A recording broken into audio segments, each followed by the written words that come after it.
Yang sepatutnya dibawa masuk ialah hoi hoya hoi. Yang baru saja dialunkan 2-3 bulan lepas. Saya ingin menyebut kepada berkenaan dengan ucapan-ucapan resis. Yang di-Pertuan Agong menyebut bahawa rakyat Malaysia sepatutnya mengelakkan daripada isu-isu perkauman dan sebagainya. Tadi Muhammad daripada Bagang menyebut isu-isu ucapan-ucapan yang dikatakan nak menyembelih dengan izin orang bukan Islam dan sebagainya. Sebenarnya ucapan-ucapan seperti ini, kalau kita ambil daripada penyokong biasa, sudah tentu akan timbul pelbagai-pelbagai perkara yang di luar daripada kawalan. Termasuklah daripada DAP sendiri. Kalau saya tengok 23/11/2022, Superman Hugh ditahan selepas video tular. Seorang daripada penyokong Kuat Pakatan Harapan menyebut bahawa Superman Hugh ditahan oleh polis kerana dalam ucapannya ini menyebut perkara-perkara yang saya fikir adalah merupakan satu dialog yang sangat-sangat menjijikkan. Antara lain ialah sekarang biarkan mereka Ketuhanan Melayu beragama Islam yang boleh mampus berpecah belah. Ini Pasir Mas, minta celah. Saya kut Minta dengan celah. ucapan ini. Ini surat ditwist. Boleh tak? Terang sikit. Sila. Yang Superman Hill itu yang cakap, dia adalah cakap racist. Yang racist bukan tunjuk kepada semua orang Melayu. Oleh itu fact adalah sudah ditwist. So jangan guna contoh ini. Jadi dia tunjuk pada siapa ya, Muhammad? Dia cakap orang yang racist. Okey. So jika terasalah. Lah macam ucapan tadi. Sama Tuju dengan kepada Bagan. yang dimaksud kafir harbi. Saya tak setuju. Ucapan yang disebut oleh Bagan pun saya tak setuju. Yang disebut oleh ini pun saya tak setuju. Tapi kalau kita memetik ucapan penyokong biasa, banyaklah kita boleh lambat dalam dewan ni. Itu ucapan biasa, ini ucapan biasa. Ini isunya, Muhammad. Saya tak nak bela siapa-siapa. Semua sudah ada dalam siasat polis. Jadi isu Superman Hiu ni termasuk bila Wabi Bagan sebut apakah status siasatan. Saya pun juga nak tanya. Apakah status siasatan kepada Superman Hiu ini atau sudah jadi Superman terbang ke angkasa? Saya tak tahu. Wallahualam.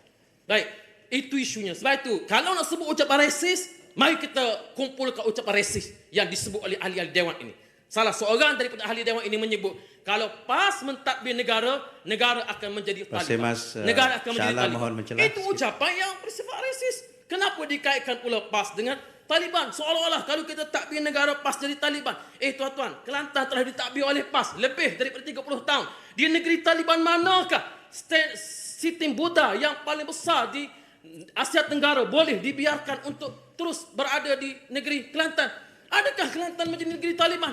Stanley Buddha dia boleh dibiarkan bebas. Sleeping Buddha masih ada di Kelantan. Jadi kalau nak kata kalau PAS mentadbir negara jadi Taliban, inilah ucapan yang benar-benar menghasut rakyat Malaysia dan perlu untuk dikenakan tindakan. Tak payah petik ucapan-ucapan biasa daripada si A, si B dan sebagainya. Banyaklah kita boleh nak himpunkan di sini. Silakan Syahalam. Setujukah Pasir Mas bahawa ucapan-ucapan yang berbentuk sama ada ekstrim agama ataupun resis ini yang keluar dalam media sosial tidak seharusnya kita biarkan di atas dasar kebebasan bersuara? Mas. Ya, sudah tentu. Dan kebebasan bersuara tidak semestinya ucapan-ucapan itu perlu dibiarkan. Terutamanya ucapan yang menyentuh berkenaan dengan orang Islam seperti kalau PAS memerintah jadi Taliban. Dan ini keluar daripada salah seorang daripada ahli dewan ini. Pasir Mas. Ya, sila Julutun. Saya tanya Pasir Mas. Saya rasa Pasir Mas amat tersinggung dengan ucapan-ucapan begitu. Tapi adakah Yang Berhormat Pasir Mas tahu bahawa Yang Berhormat Pagoh juga ada membuat ucapan-ucapan di pentas. Dan bukan saya menyebut, Tuan Speaker, saya tidak mahu melanggar peraturan. Terima kasih. Baik. Dia panggil PAS Parti Ajaran Sesat. Ini Pagoh kata, bukan saya kata. Ini Pagoh kata. Sekarang duduk bersama-sama dengan Pagoh. Kenapa? Apa penjelasan? Ini Dulu kata penyamun, sekarang boleh pula. Apa Julutun tak ambil zaman 20 tahun, 30 tahun lepas? Ini isunya. Saya fikir masalah pada pemikiran Julutun ialah dia cuba nak heret benda-benda lepas yang telah 2-3 penggal lepas untuk diheret masuk ke dalam dewan ini. Yang sepatutnya dibawa masuk ialah hoi hoya hoi. Yang baru saja dialunkan 2-3 bulan lepas. Sampai sekarang tak dengar kat mana hoi hoya. Boleh Julutun nyanyikan untuk saya? Terima kasih. Sebab itu saya fikir... Nak penjelasan? Pasir Mas. Saya boleh bagi penjelasan? Sila.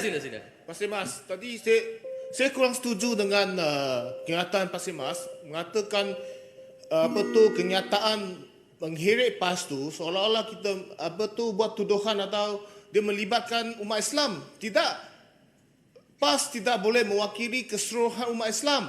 Jangan kita samakan PAS dengan umat Islam. Kita hanya cakap PAS, ini politik. Terimalah hakikat politik.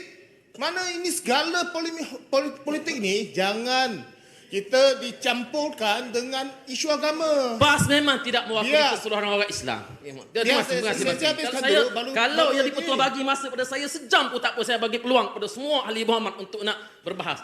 Tetapi yang Pasir di-Pertua... Mas, boleh Lendi ke? Lendi. Terima kasih. Jadi saya ucapkan terima kasih kepada semua ahli-ahli Muhammad. Kita bercakap soal pemikiran, kita bercakap wacana secara ilmiah. Saya fikir bahawa ini masanya untuk kita sama-sama balik pada teras kepada pembinaan negara kita.